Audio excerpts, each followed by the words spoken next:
And we're driving the road along the South Rim, and I just caught a glance of the canyon, and I was like, "Oh hell no, we're pulling off next one because that is amazing."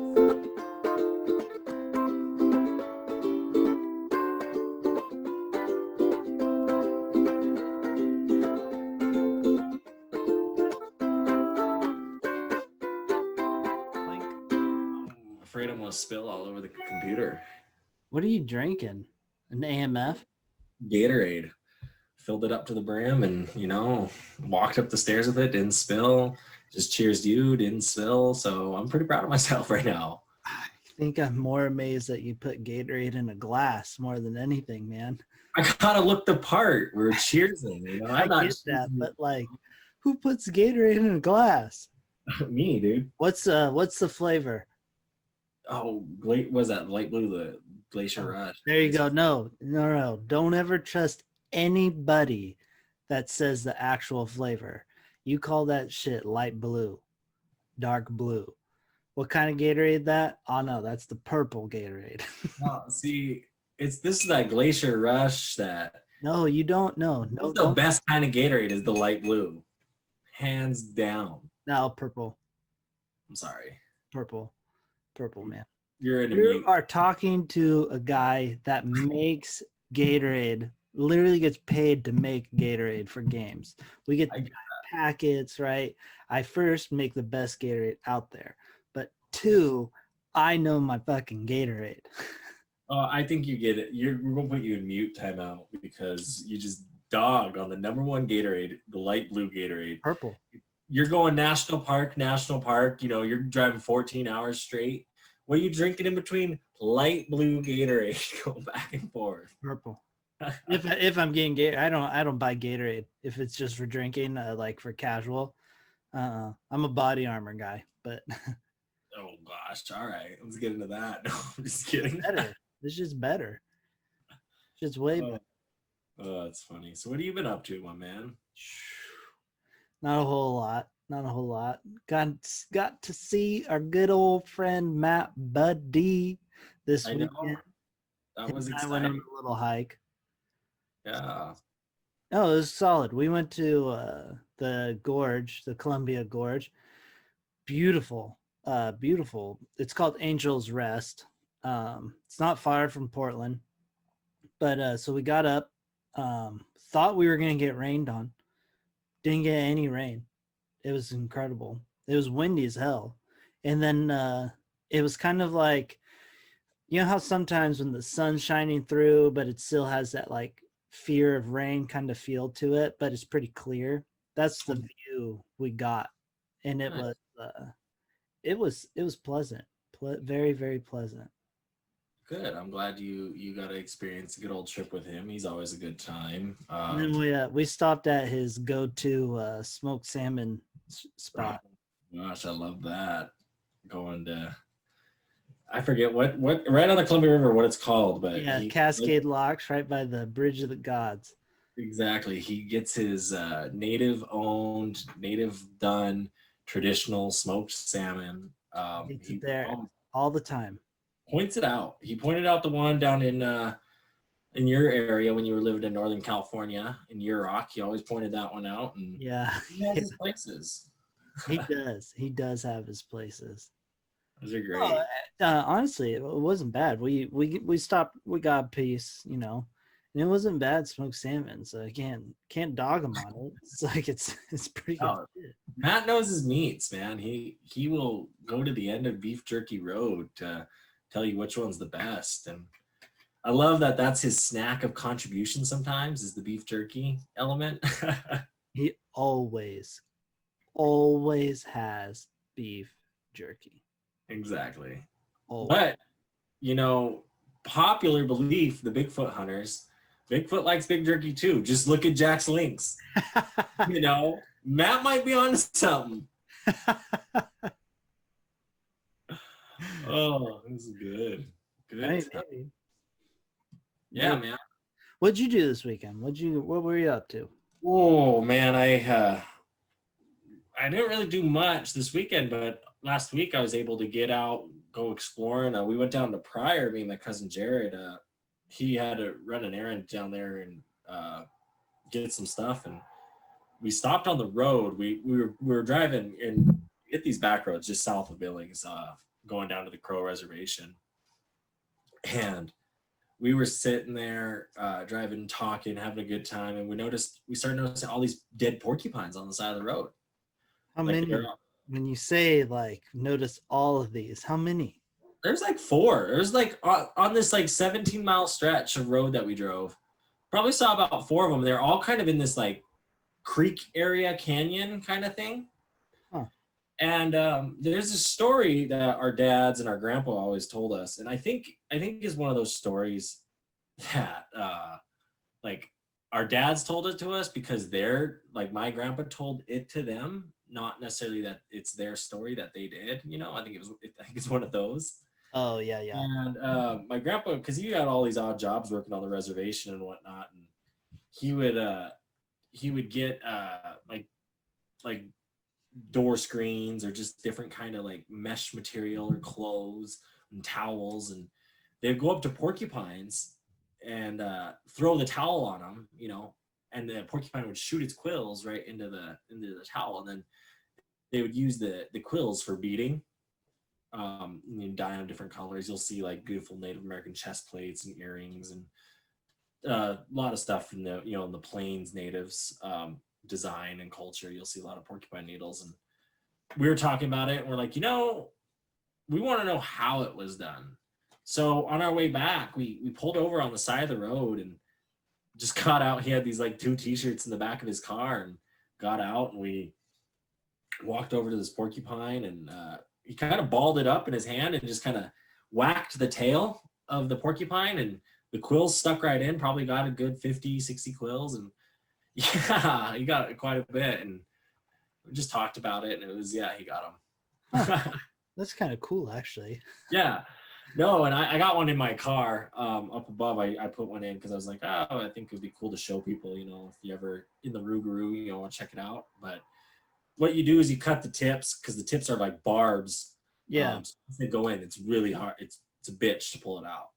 And you can feel it, on your fingers and stuff. It kind of grabs if you just are playing around with it, and it hurts. My dog got it in his nose one time, and I had to sit there with pliers and hold that dog and stick the pliers right in and just rip them out. And that dog's crying and in pain, and you're just like, I don't want to hurt you, but let me get those out of your face so you're not hurting anymore. But yeah, I mean, porcupines are kind of cool. You forget they're out here, and then you see them every once in a while, and you're like, oh shit, yeah, like look at them go. Yeah, right. But it was kind of crazy. It's a lot of wildlife. Kind of really cool that you did that.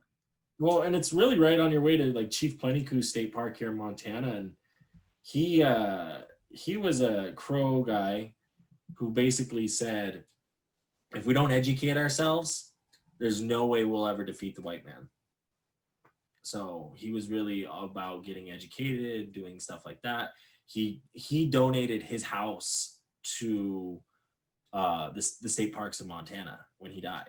Like, it was part of his wish to do that. And it is a state park. You can go there and there's tours and whatnot and see the original house he lived in. And it's kind of interesting is he had his teepee outside the house and slept in it till he was about, I forget how old he was, but late. Like, he lived outside in his teepee and then would come inside and do that. And it was really interesting. Cool museum. Definitely one of those hidden gems in Montana, because people kind of avoid Indian country, but if you're into that, you're into that side of history. There's a really cool museum, Pryor, Montana. Yeah. We did a buffalo feast, and Matt Buddy actually got to come out to that when he was living out here in Montana. Oh, really? Yeah, they asked me to work because when I was working at Pompey's Pillar, they invited me over, and they're like, oh, and what they did is kind of similar to their open pit salmon bakes that you see traditionally in the Northwest, but it was kind of a mound, an earthly mound, and the bison was just put inside, and they had like hot coals and rocks heating it up and fire and whatnot. And it was good bison, good traditional food, good speakers, everything. Nice. It was a good event. I think they put it on yearly in the fall. Nice. Yeah. That's good for them. Sounds Yeah. like it would be fun. Yeah, it's just right there, kind of right at the base of the Bighorns. Definitely a place I want to take you out here in Montana. People, I mean, they're afraid to go on the reservation. They're afraid us Indians are going to eat them or something, or do something crazy. But you know, there's some cool stuff. You got the Bighorn River, which is one of the best fly fishing trout rivers in America, going right through the Crow Res down there. You got Bighorn Canyon, which is a national recreation area, a beautiful canyon. You know, we had a fish finder and we were driving it one time, and just so deep it wasn't even registering the bottom. Well, we went to that one Battle of Bighorn. Out a little Bighorn right there, Yeah. right on the river. Yeah, that was kind of cool. Custer's Last Stand is the losers refer to it as, because they lost. I know it as what I call it, like Bighorn Little Sheep or something. No, it's a good one right off the side of the road there, and actually, yeah, I mean, it's all good. They got some good stuff down there. I'm trying to think what else they have. I mean, you got the Bighorn Mountains, beautiful. Definitely one of those drives. I would put that drive up there, driving to the Bighorns. It's similar to the Beartooth Pass, but more similar in the sense that when you're on top. I think you're in Red Lodge and you're going up the Beartooth Pass to the Beartooth. The way you climb the side of the mountain is just breathtaking as is. Yeah. And you don't get that in the Bighorns in the same manner. Okay. But you're up there in elevation. It's kind of cool going from mountaintop vista to mountaintop vista. Huh. Yeah. Good to know. Definitely worth the look. If I'm ever out that way, I mean, that's out there, Montana, man. I know there's not much. Like there's even state parks in the eastern part of the state, like Makoshika, and it's just like that's hundreds of miles that way, and that's the only thing there. There's no people. There's no, it's like yikes sometimes. Yeah. I mean, and it's a long ways for me. There's a lot of stuff that I end up stopping at way before I get out that way. Oh, exactly. So it's nuts. I mean, the first stop right out of Portland, you can hit that waterfall, Multnomah Falls. Multnomah. Right there. That's where Matt and I were this Oh, week. We were just a little bit on closer to Portland from Multnomah. But nice.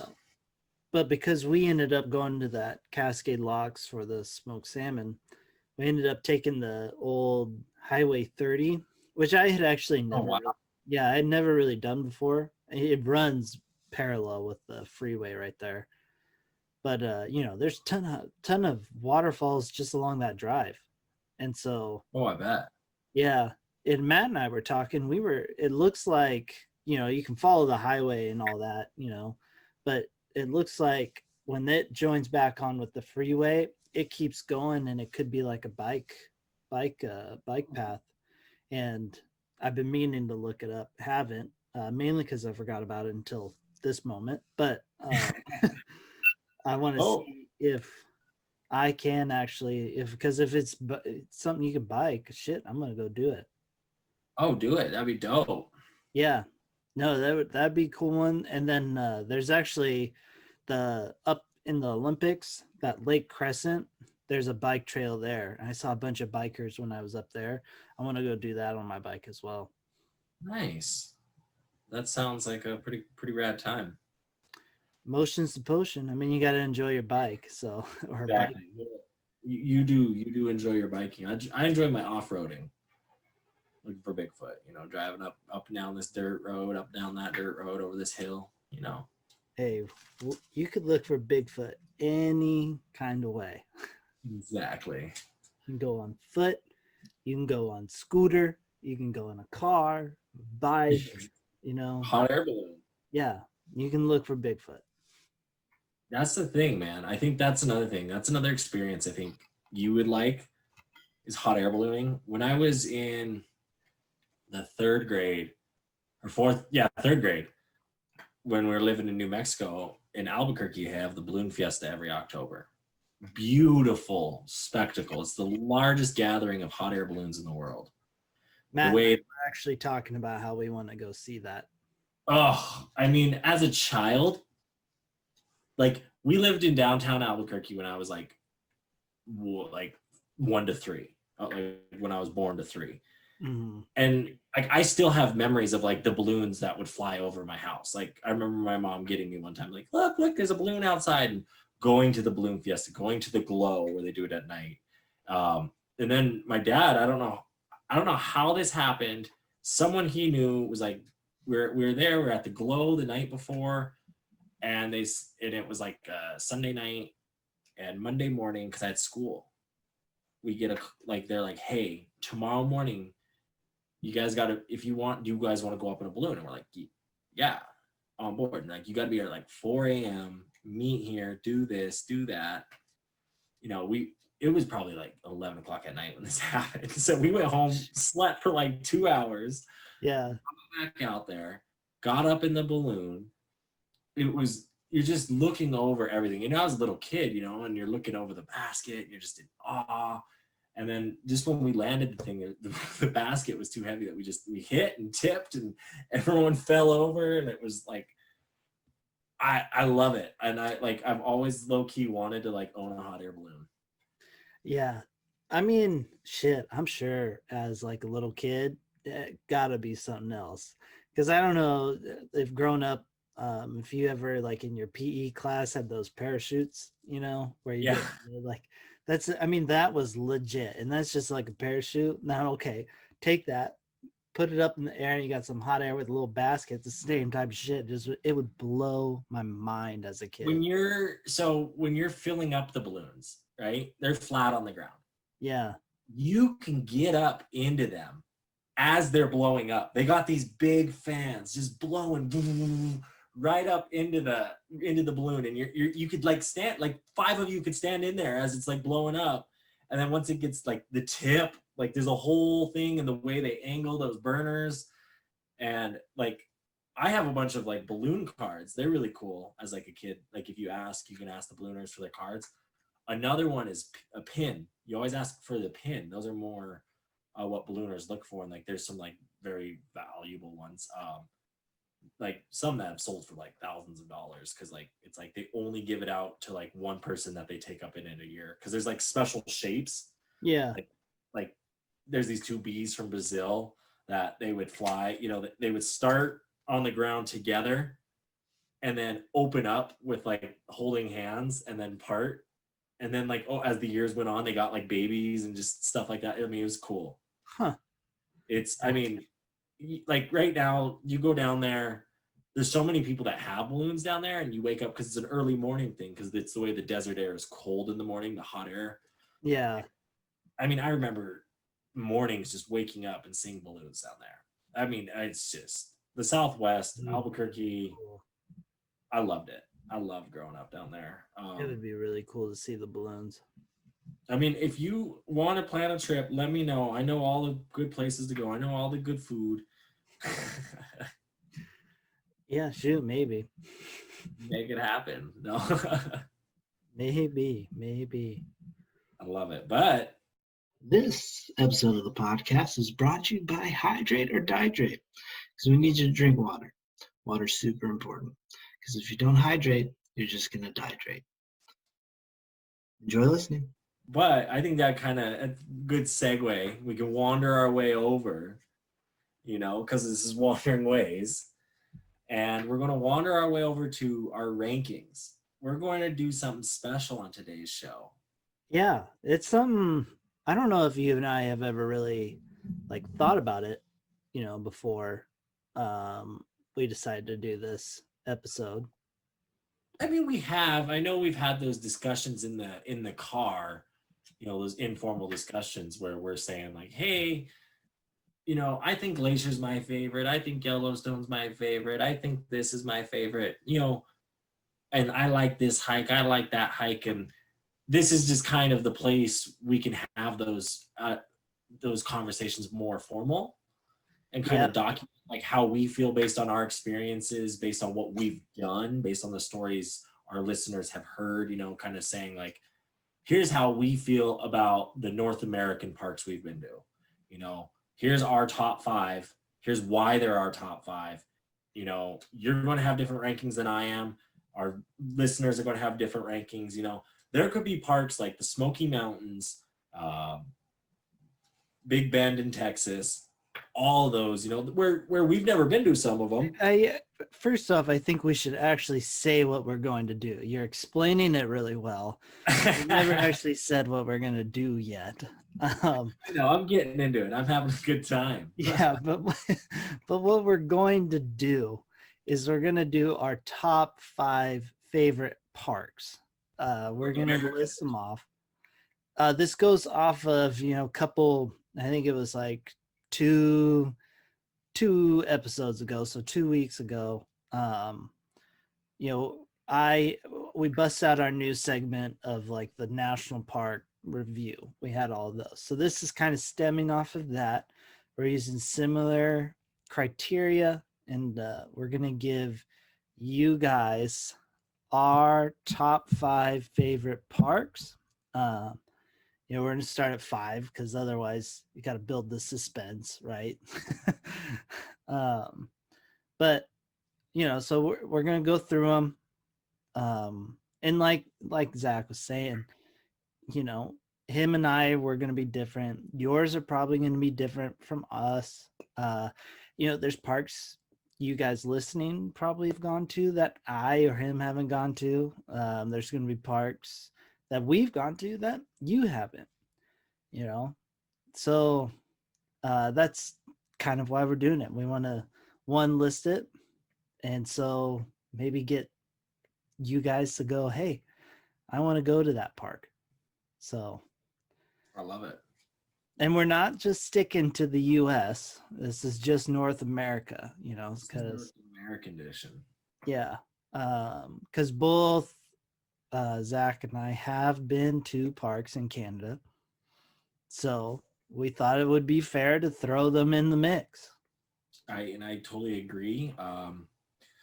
Yeah, I mean, beautiful places we've been to, especially in our neck of the woods, and I think that's kind of being we're in the northern U.S., so we're going to venture into Canada when we get the chance and opportunity to, you know, so that's why you're going to hear a lot of the parks in the West because we're in the West, and the North because we're in the North, Yeah, the Northwest, the Pacific Northwest. yeah. End up, baby. I love it. So that's it, right? Number 5. Yeah, number 5. I'm gonna start this puppy off, right? So number 5, coming in at number 5 for me, the great park of the California Redwoods, the Redwoods National Park. That is my number 5. And the main reasons for me is it's one of those parks you think would be lame and all that, but when you get in it and you're in the thick of the redwoods, it is something else. There is a magic to it. There is a beauty to it. It puts you in a whole nother world. You know, you do feel like you're in Jurassic Park. You're in that scene in Star Wars. You're in all of that. You feel like a ant among giants. You know, it's a different world. It's so cool, and it's not your traditional park, right? They don't have like the big gate where you have to show your pass and all that. There's a lot of areas you can go, just no problem. And it is also home of my favorite tree of you know, Hyperion, the great beautiful Hyperion, also the tallest tree in the world.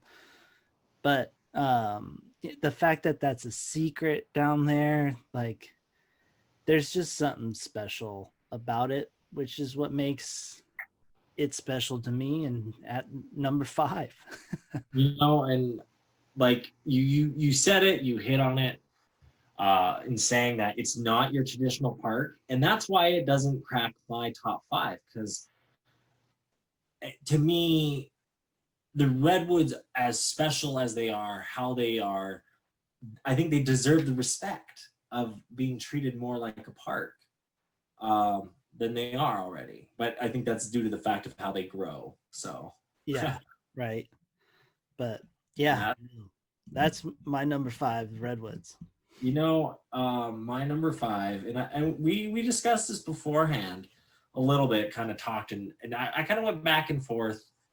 I was sitting on Canyonlands, and the reason I chose Canyonlands is because it has the 3 different,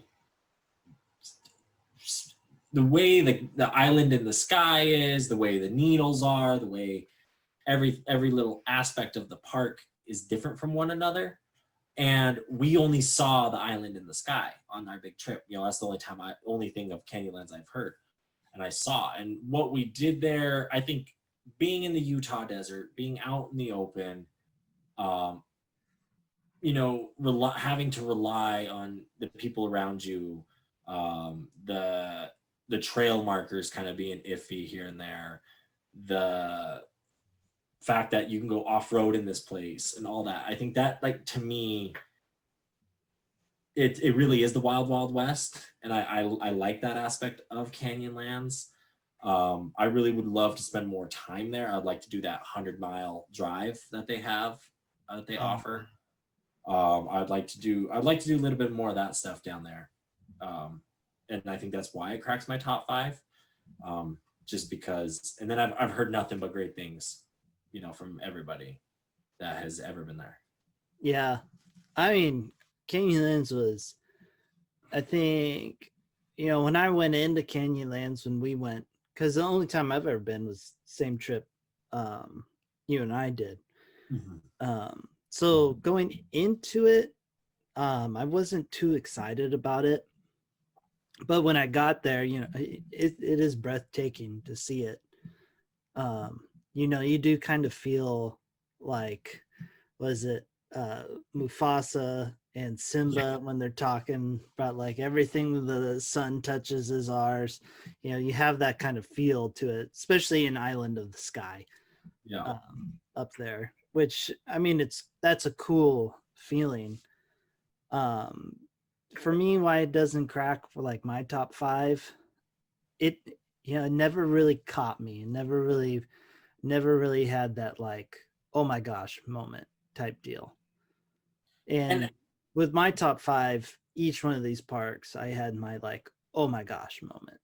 And I get what you're saying with that, and I think I had it when we were standing on the white whale, or the whale. Oh yeah. We climbed up on top of there, and just the way you could see those 2 mighty rivers forming that island in the sky, and the way the whole park was kind of situated around that to me, and the history and the layers of the rock, and the way, like, this place has just, like, these desert places have had life before, and the way they thrived, and the way they died, and the way they thrived again and died again. And I think that, to me, is where I had that moment, just because it was breathtaking, and to me, it's that itch to go back. I get that itch of, like, I want to fucking go back there.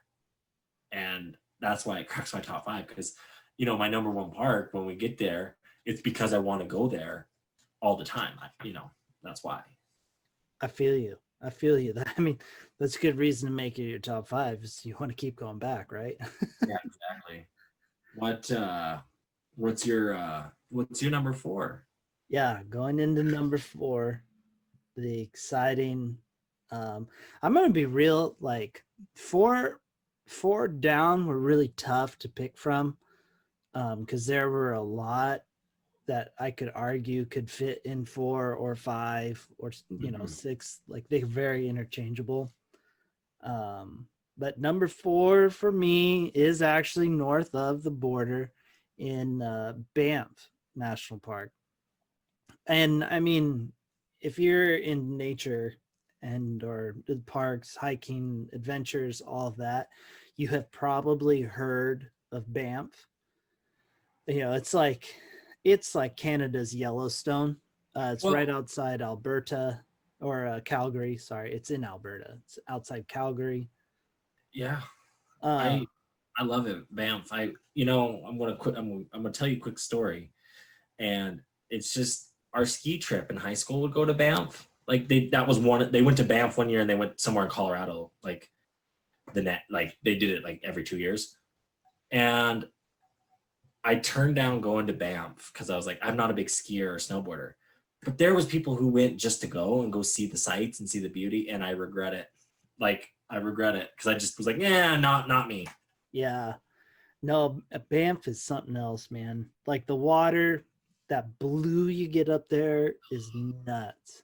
It is something else. And then I mean, you are in the mountains. Like it is mountain great. You know, the reason that it's only at 4 for me though is there are a ton of people, Mm. a ton of people, like Lake Louise, Lake Moraine, ton of people, like stupids amount. And you know, I got lucky when I did it. It was like the last day in Canada for me. And I told me and the two guys I was with, I was like, hey, I think we can get a good view of, I think it's Lake Moraine. We just got to keep going up. We got to go up, up, up. So we just picked a trail. I was like, we're going to get up. We're going to get up. We never got that view of the lake. Never did. We ended up going away, but we ended up going to this pass in this. Oh my gosh, she like sat in this bowl of all these giant peaks.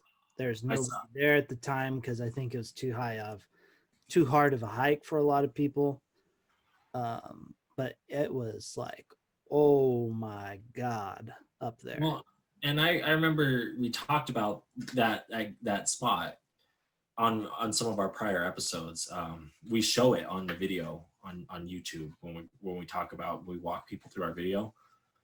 That Yeah, that yeah, that I mean breathtaking views from just video.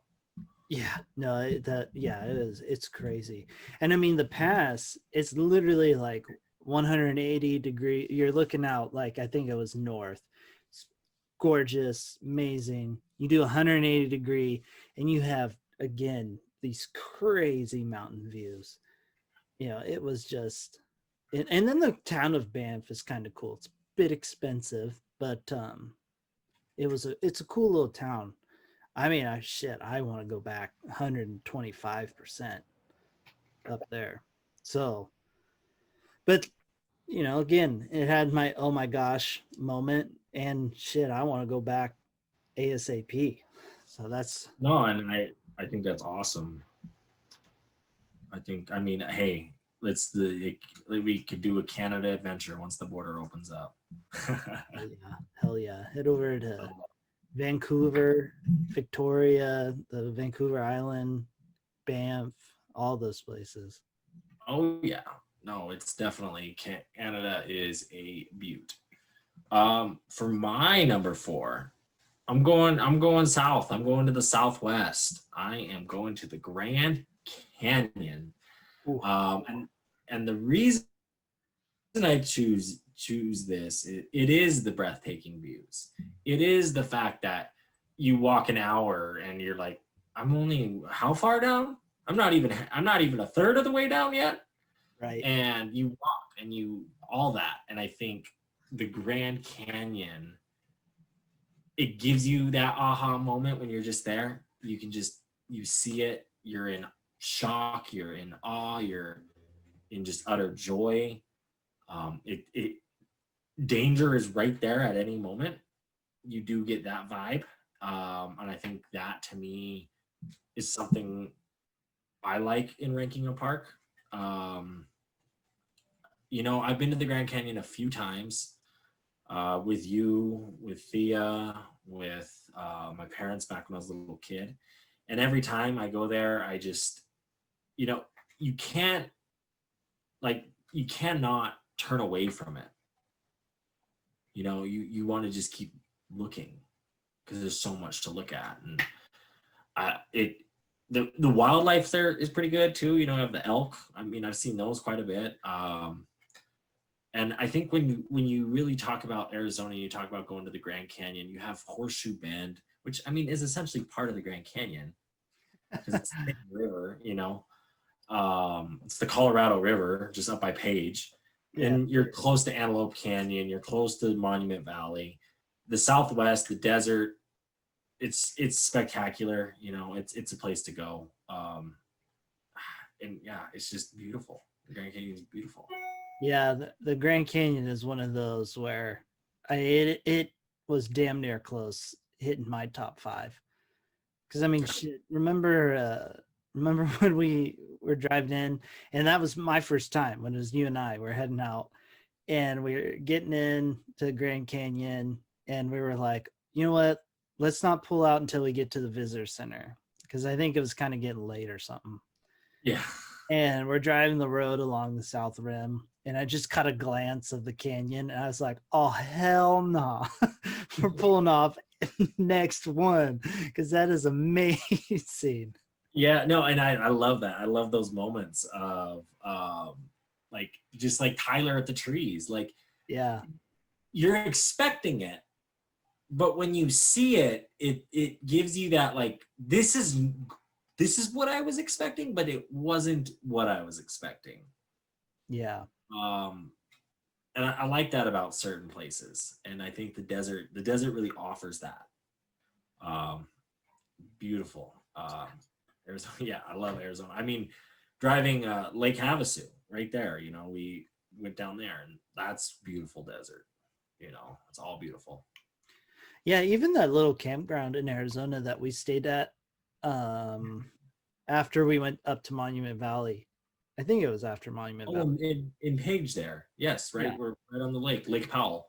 Yeah, Lake Powell. That was a pretty sweet little area. Well, and you know what?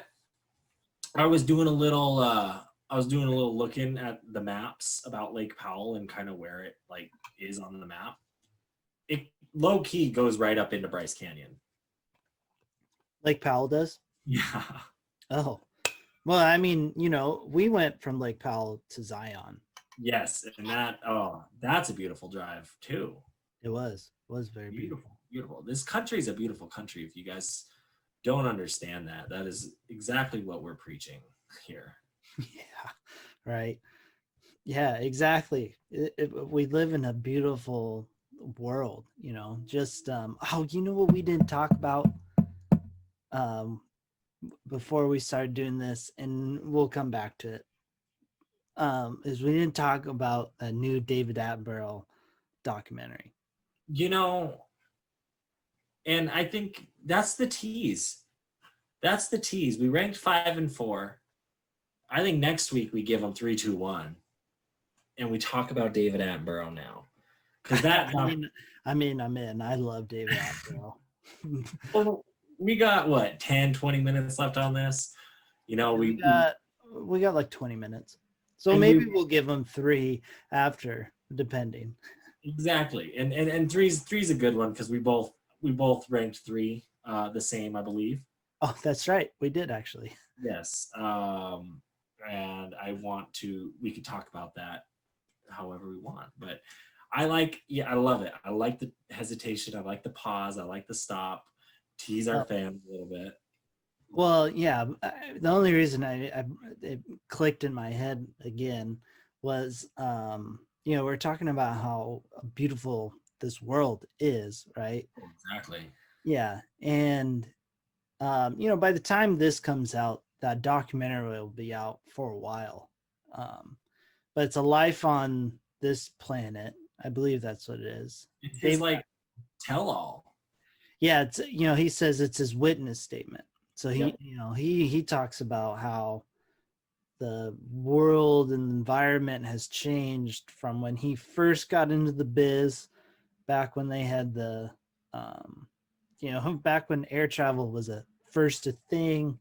Yeah.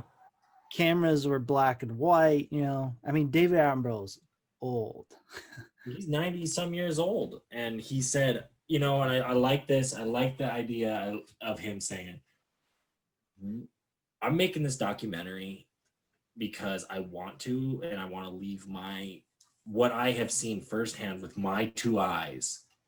I have seen the collapse of our coral reefs. I have seen orangutans go from being a wild animal to only an animal that's going to be living in zoos.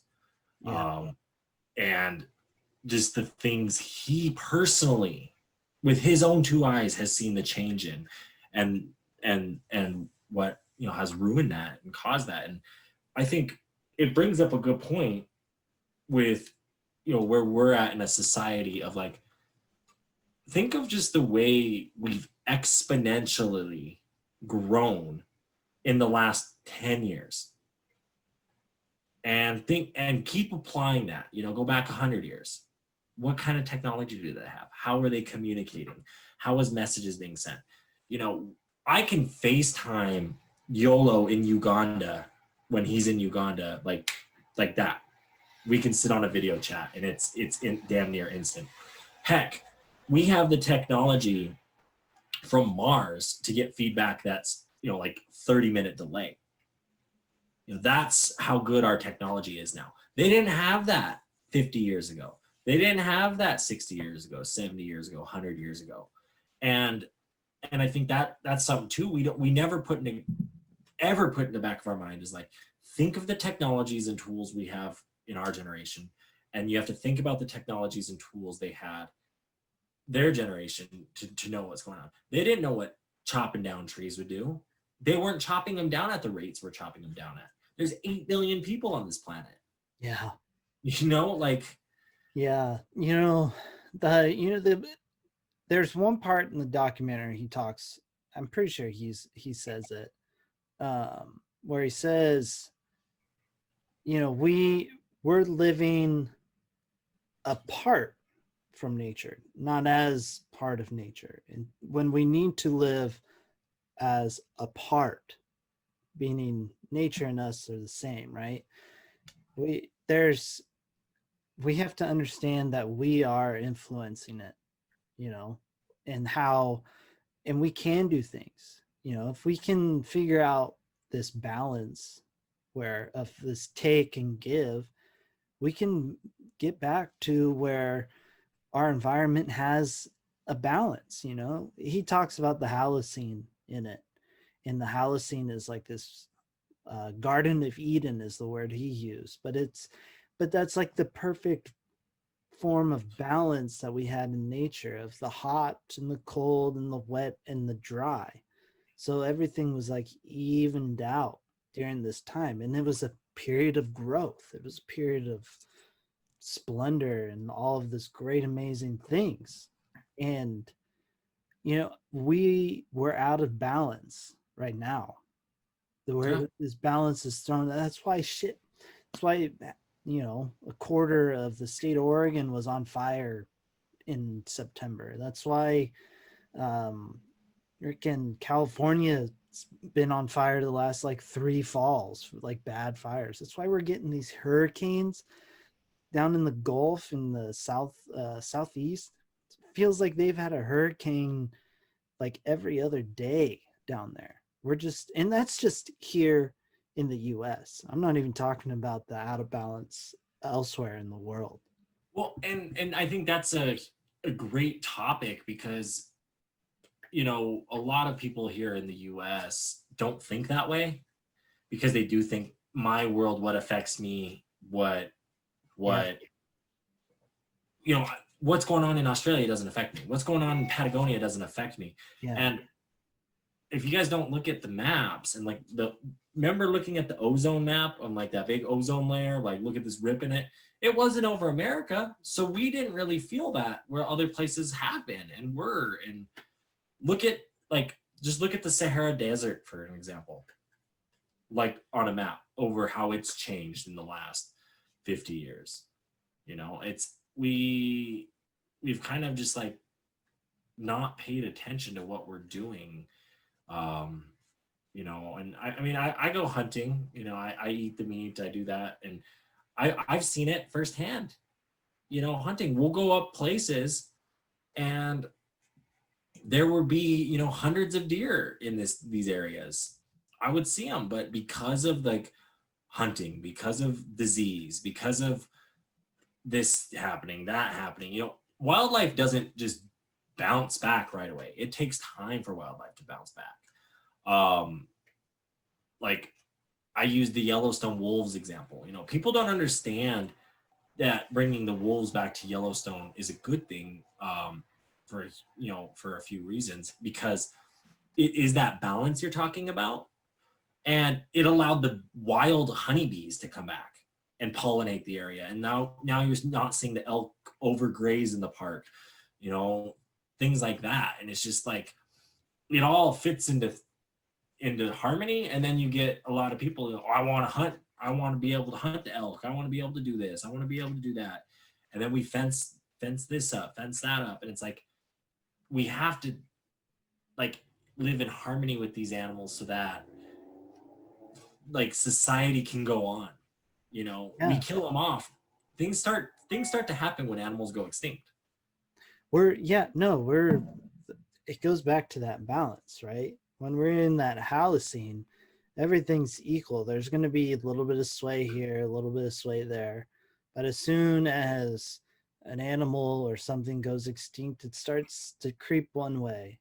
And, this habitat, the rainforest gets turned into trees for palm oil, starts getting a little bit heavier on one side.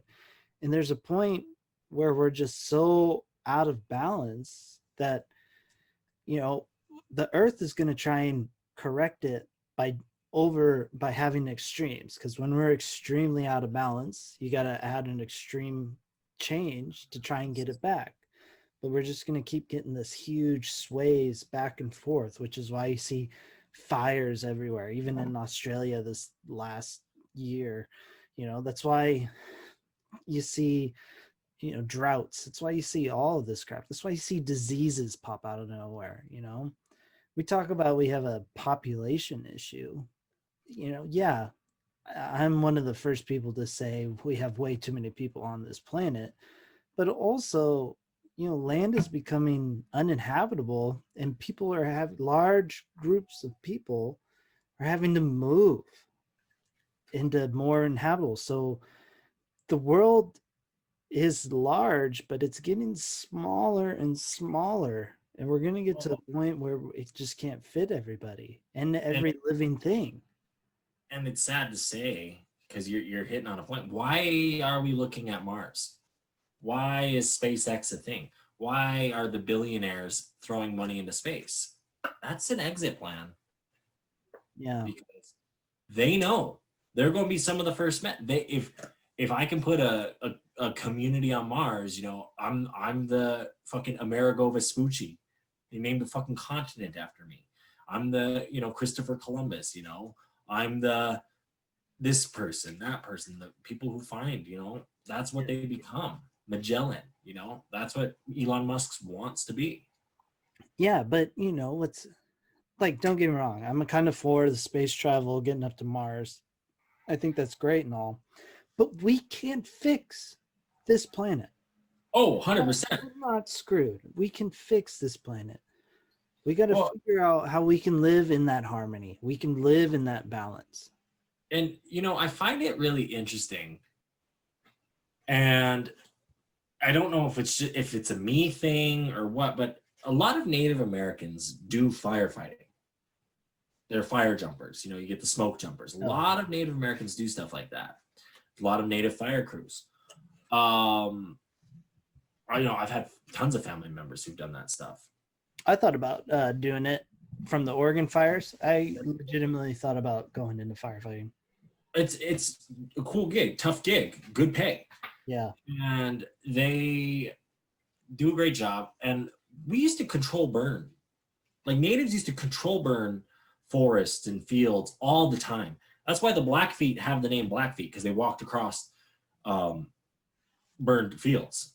And that was part of who they were. They would burn it after they go. So when they come back the next year, your harvest is a little bit better and whatnot. It's all about the soil and fertility. Yeah. And they would do control burns in the forest, so they wouldn't have as big of wildfires as you do today. And that's another thing that you brought it up, but it is the lack of management in places like California and Oregon, and not doing those control burns. I think more so. You got to burn the undergrowth. That's why they get so bad and out of hand. Well, yeah, no, I see. The thing is like, I don't necessarily think you're wrong. Yeah, You're right. There's a management issue there. There's something with the way the land is managed that's causing this. But go ahead. No, you go for it. Well, I was going to say, that, but also the fact that the global warming's keeping us, and climate change. Why? We're in Montana. It's October 10th, and my cousin's swimming in a pool because it's 80 degrees out. Yeah. That should not be your October in Montana. I've had snowstorms October 5th. It's one of those where, a couple years ago we're out here. It was 74 degrees on Thanksgiving Day. Yeah. That's not good for a place like this.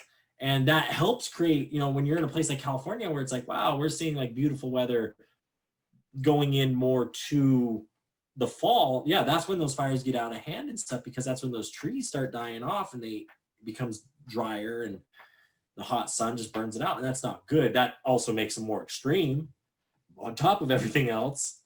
Yeah. There's a lot that goes on, from the management of the forest itself to the factors we're putting into the environment. There's a lot of things that I think we as people don't really realize the impact we have. Well, just the food waste alone, the resources we waste. And I'm not even talking about the stuff that like you may have bought at the store and say you're chopping up your whatnot, your broccoli and whatnot, and you throw a little bit at the end, right? I'm not talking about that. I'm talking about like when you go to the store and you're going to go, hey, I'm going to buy some hummus, and it says the date on it, right? Well, it says Best Buy, right? But that's not, or the expiration, that there's no food safety point, right? If it says 9/15 and you ate it on 9/16, it's not like that day all of a sudden neurovirus grew in the hummus. I get that. They make those. It's an FDA regulation so you don't get sued. Yeah, and so we throw, like, these stores are throwing out all of this food, and if you take just hummus alone, right? All of the lima beans, the stuff that they go into making hummus, like shit. And that's just one food type, right? I'm not even talking about all the other crap that we're wasting. So shit, there's just so much. Oh, it's crazy. And I also look at it too, right? Like I go back to look back a couple of years and really like do the math, do the research, do the understanding of how people were getting information and knowledge, how it was being passed along. And a lot of those people 70 years ago, 60 years ago, 50 years ago, right? Like they don't really understand stuff. And some of those, look at our congressmen and presidents, they're 70 years old. It's that, like, they were taught a different way. So they're going to learn they're going to think that way. They're going to do things that way. Yeah. And we as a society need to, like, we really need to put yourself in someone's shoes, literal, and, understand, oh, that's why he thinks that way. That's why he's voting that way. Mm-hmm. Wow. It's crazy that our education system is flawed here, and here. It's crazy that this happens here. Well, it's the same shit that we read in the history books that's going on, just in different forms. And we got to learn from that. Yeah. We got to learn, and we got to stop being gluttons. This take. mentality. You know, it's just you just want to stuff your face. I'm using the food example, but it's just like this, give me all this crap. Give me all this crap. You know, that's why people get the newest iPhone every year.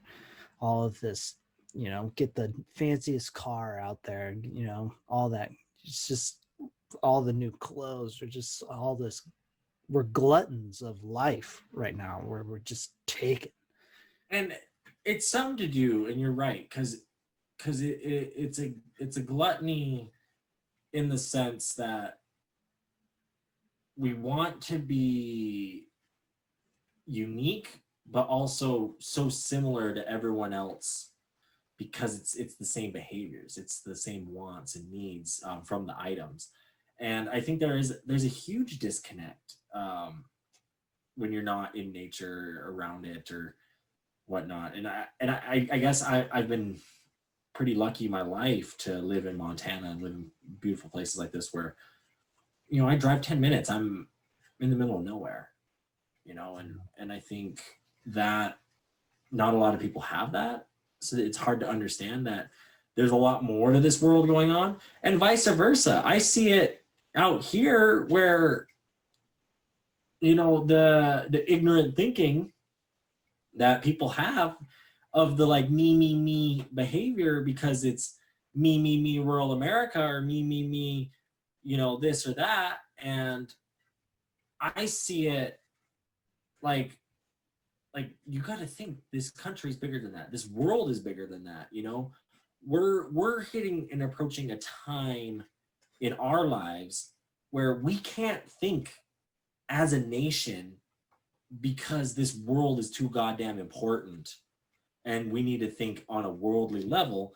But think of all those leaders that fought and took the hard work and did all their hard efforts to get to where they are all throughout the world. There's 270 countries. Yeah. And now, as we reach this era of like new age technology, we're realizing, hey, things would be a lot better if we can communicate as one. And some people don't want to give that up, and I don't blame them, because all the hard work you went through and how we have to work together, and the disagreements and the understandings, and your problems versus my problems, and the fact that, you know, like your livelihood's different than my livelihood, and people, we don't think. You know, engage brain and think. Yeah. Yeah. You know, yeah, I mean, I get it too. They don't want to lose it. Yeah. They're acting out of a place of fear, you know, and I get it. That's a very real emotion. For Fear everyone. of losing what you got, you know. So people are going to do what they can to keep it, but they stop thinking about the damage of what they're taking can do. So, you know, it's kind of, Yeah, no, I get it. yeah, it's a bleak. It's bleak. Well, I You mean, know, I still have hope. You know, there's a lot that we can do, and that's kind of where I want to transition to more positive thing, mainly because we're getting to our time, and it's the final words. So, you got anything? Words instead of final words today, we're gonna do words of encouragement. you know, my final words of encouragement today. We wandered all over the place. We showed you guys our fifth and fourth North American ranked parks. Next week we'll bring you 3, 2, 1. And yeah, we're excited to talk about them. As we said, number 3 is our same. My word of encouragement is don't feel lonely. I think a lot of people feel lonely sometimes, and it's easy to do so. But the reason we feel that is we don't communicate with one another. And you know, if you feel that way, you want to do this, you want to do that, speak up, talk, let them know, let someone know. Because I think part of that, part of our world is we get so caught up in ourselves that, you know, we're afraid to have those conversations. We're afraid to talk to those people. So I mean, speak up and do what you want to do, as always. I love it, man. I love it. Reverend's final words of encouragement today. First, I just want to say thank you all for anybody that's been listening consistently. You guys are amazing. We appreciate every little listen that we get, every comment that we get, everything. I've extremely thankful for where I am and everything today. 2020, it's been kind of a shit show. This might even not come out in 2020, but still 2020, it's a shit show. Is, are, whatever. Forever will be. Yeah. It's been rough for, I think, everybody. But remember, from the ashes of a fire, flowers of a new can come. So yeah, it's just shitty, but what's on the other side is something that's going to be truly, truly beautiful. We just have to remain keeping hope and don't live out of fear, live out of hope, and love everybody. ELE, people. I love it. That being said,